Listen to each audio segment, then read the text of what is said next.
Давай!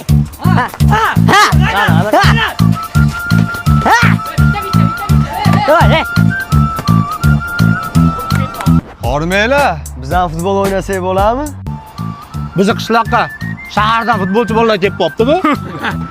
Bolni o'ynaveramiz. Faqat futbolni qonun qoidalarini bilasizlarmi? Конечно, aka, qoidalarni 100% bilamiz. Shaharda futbol 90 minut o'ynaladi. Bizni qishloqda to'p tegasi senmidi? Ha, men. Mana to'p tegasini ayasi uyga chaqirib qo'yguncha futbol o'ynanaveradi. Bizda 45 minut o'ynaladi, 15 minut dam olinadi, yana 45 minut o'ynaladi. Bizda mana ko'chadan mashina o'tayotganda chekkaga chiqib dam olib turamiz. Mashina o'tib ketgandan keyin yana o'ynaveramiz. Bizda maydon chizilgan bo'ladi aka.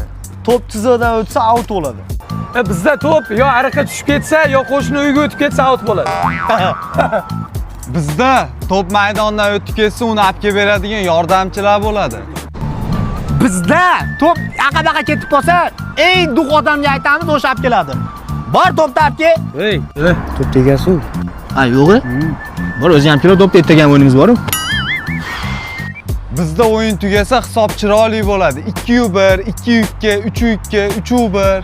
ey, shu ham shotmi? Bizning mahallada shot 1298, 114 bo'ladi.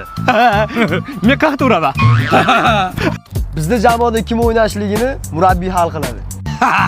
Shu ham tarkibmi? Bizda tarkib mana qilib tuziladi. Kimga Ronaldo, kimga Messi? Menga Ronaldo. Bizni futbolda qachon sudya chuldal choladi, shunda o'yin tugaydi. Ha, bilasanmi bizda o'yin qachon tugaydi? G'ayrat! Ha, ya. Uyga kel, ovqat pishdi. Ana tugadi. Olib ket to'pni. Na to'pingni. Bo'p ko'rishamiz.